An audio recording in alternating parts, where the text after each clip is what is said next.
ईगारसी माता की जय हो, विष्णु भगवान की जय हो। किसी काम करने से पहले भगवान को आशीर्वाद का ज़रूरत पड़ता है, तभी किसी काम में मनुष्य सफल होता है, नहीं तो कभी सफल नहीं होगा। जैसे उस राजकुमारी ईगारस माता का आशीर्वाद लेकर अपना पिताजी को जानवर को शिकार करना छोड़ाया था, वैसा ही सभी का ज़रूरत है, तभी ने अपना काम में सफल होगा। एक पिता का जानवर का शिकार करने का बहुत शौक रहता था। उनकी बेटा जब अपना घर का दीवार पर देखता है कि बहुत सारा जानवर का शिकार करके पिताजी खाली दीवारों पर टांग रखा है, तभी उस बेटा ने कसम खा लेता है कि एक दिन ना एक दिन मैं अपना पिताजी को जानवर का शिकार करना छोड़ाकर ही रहूँगा। अगर वैसे ही सारे बेटा अपना पिताजी को गलत चीज़ सेवन करने से वो छोड़ा सकता है, तो वो बेटा बहादुर से कम नहीं होता है, वही बेटा तो बहादुर कहलाता है। अगर बेटा गलत चीज़ को सेवन करता हो तो चाहे तो पिता अपना बेटा को गलत चीज़ सेवन करने से वो छोड़ा सकता है। अगर एक बेटा ठान ले कि मैं अपना पिताजी को इस गलत काम में छोड़ा कर रहूँगी, तो पिताजी क्यों नहीं अपना बेटा को वो गलत काम छोड़ा सकते हैं। तो दोस्तों, इसी पर मैं एक कहानी सुनाने जा रही हूँ। इस कहानी का आप लोग ज़रूर सुनिएगा। एक राजा था कि जो राजा का जानवर का शिकार करने का बहुत शौक था। उनकी जो बेटा था अपना घर का दीवार पर देखता है कि बहुत सारे पिताजी जानवर को शिकार करके और उनकी खाल दीवारों पर टांग रखा है। उसी दिन उस राजकुमार कसम खा लेता है कि मैं एक दिन अपना पिताजी को जानवर का शिकार करना मैं छोड़ा कर रहूँगा। रानी ईगारस माता का प्रतिमा ली आती है, उन्हें 16 श्रृंगार करती है और बहुत श्रद्धा भक्ति से अपना महल में ईगारस माता का वो व्रत करती है।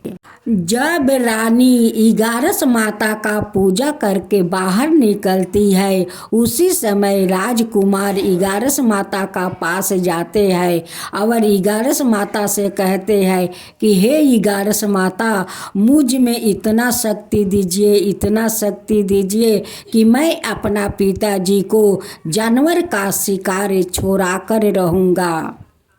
जैसे राजा महल से निकलकर घोड़े पर सवार होते हैं जंगल के तरफ निकलने के लिए, वैसे राजकुमार जाकर पिताजी से कहते हैं कि पिताजी, मैं भी आपके साथ जंगल में जाऊंगी शिकार करने।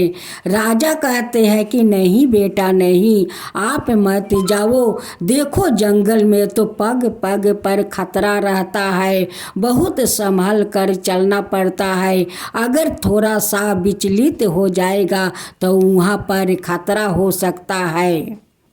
जब राजा राजकुमार को नहीं ले जाते हैं तो राजकुमार रोने लगता है।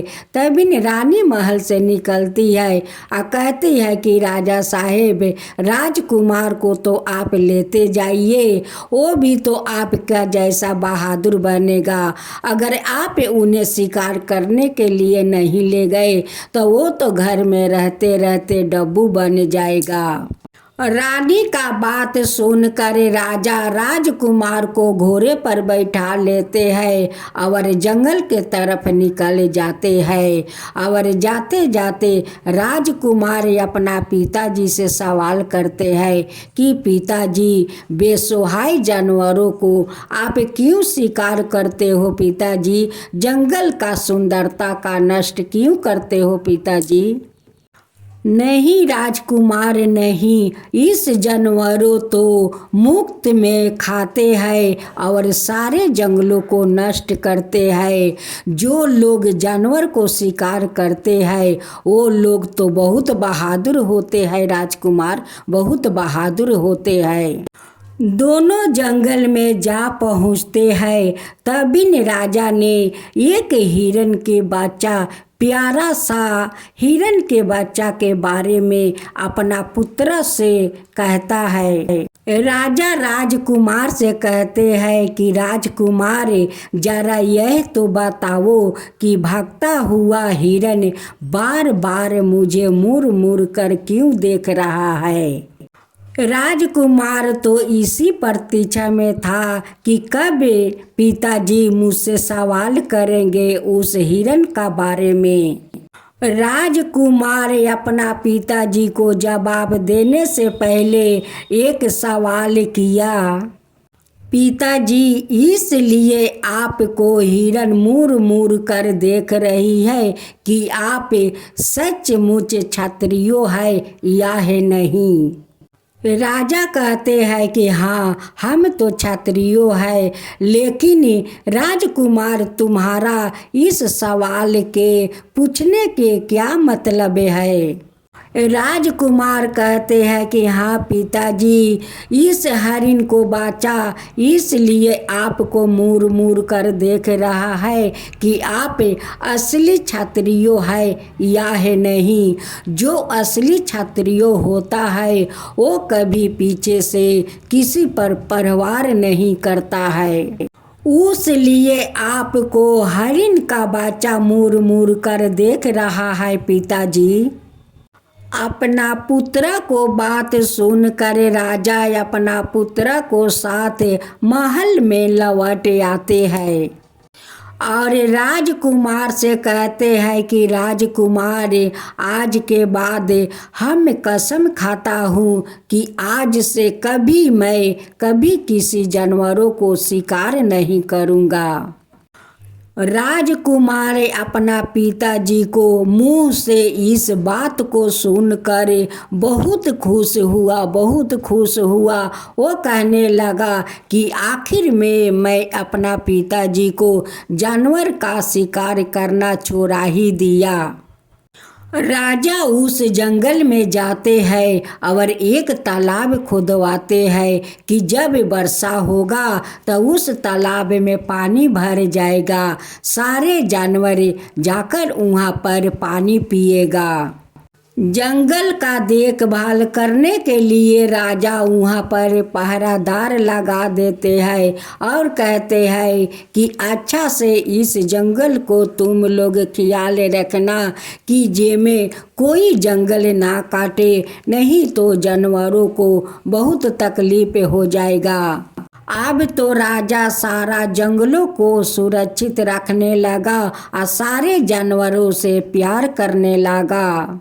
तभी 11 माता उस राजा का सामने जाकर प्रकट हो जाती है और 11 माता कहती है कि हे राजन, आप तो जानवरों को इतना अच्छा तालाब खुदवाया, जंगलों को सुरक्षित रखा, ये सब देख कर तो मैं बहुत प्रसन्न हूँ, बहुत प्रसन्न हूँ।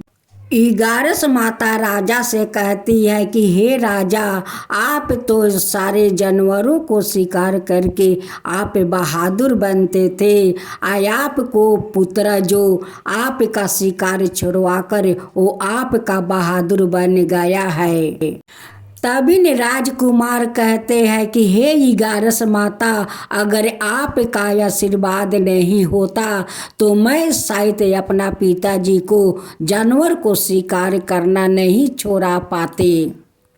ये सब तो आपका आशीर्वाद का चमत्कार है 11 माता, आपका आशीर्वाद को चमत्कार है कि आपका आशीर्वाद के कारण आज अपना पिताजी को जानवर को शिकार छोड़वा कर मैं अपना पिताजी को एक इंसान बना दिया। 11 माता, एक इंसान बना दिया। हे 11 माता, आपको मैं कोटि कोटि धन्यवाद करती हूँ।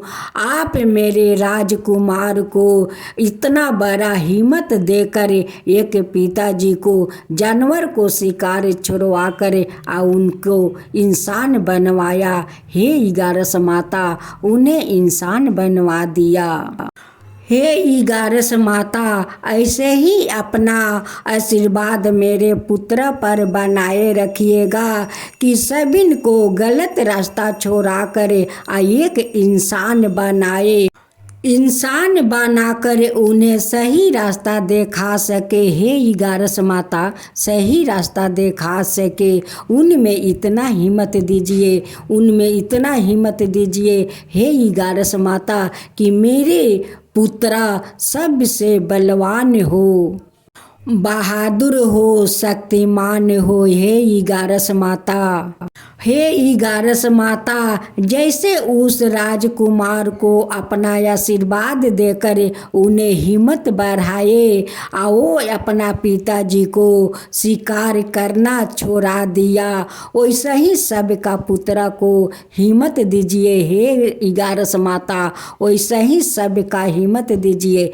हे 11 माता, वैसे ही सबका ऊपर कृपा कीजिए हे 11 माता। 11 माता की जय हो, 11 माता की जय हो, विष्णु भगवान की जय हो, विष्णु भगवान की जय हो।